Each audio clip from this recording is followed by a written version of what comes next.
Punsisina hingli makhairi nangbu kauba ngamloi ai punsisina hingli makhairi nangbu kauba ngamloi ai nangbu kauba mi kupto ibang miron tadrabani ay se wakal sina kan bangam lima kay nang bukaw bangam loy ay amok tang ten na ba se yabiyo kay narasu kau na ba ngam na ba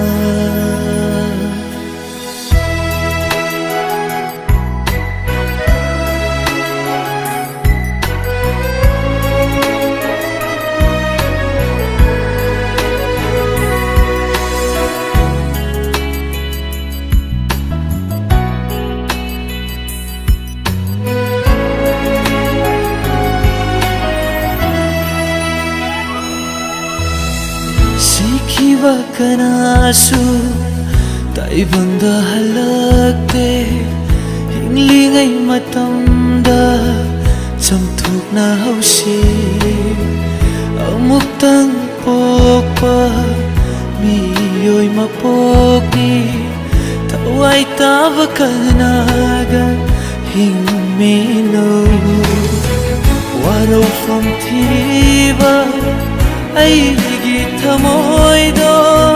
nang bunong sibagi ngawani unsisi na hingli nang giwakalda tamoy na potari nang gimanglanda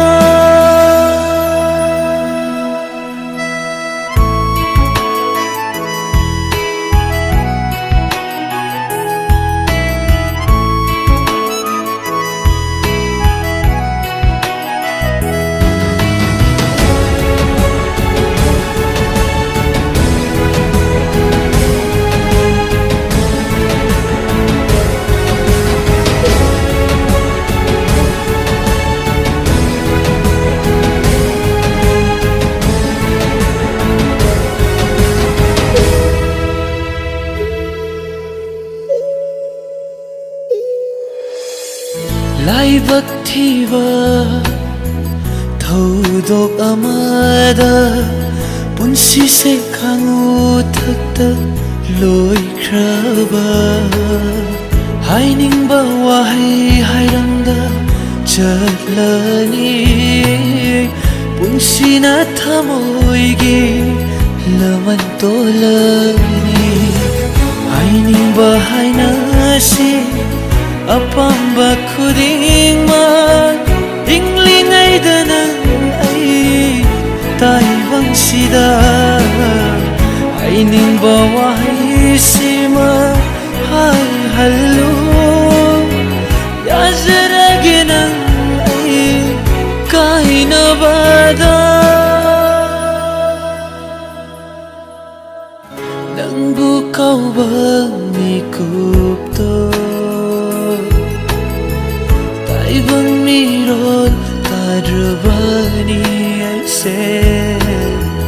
wakal sina kan bangam lima kay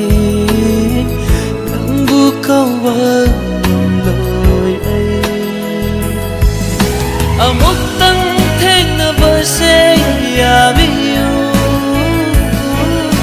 amok tang teng na ba se yabiyo kay narasu kau na ba ngam na ba kay narasu kau na ba ngam na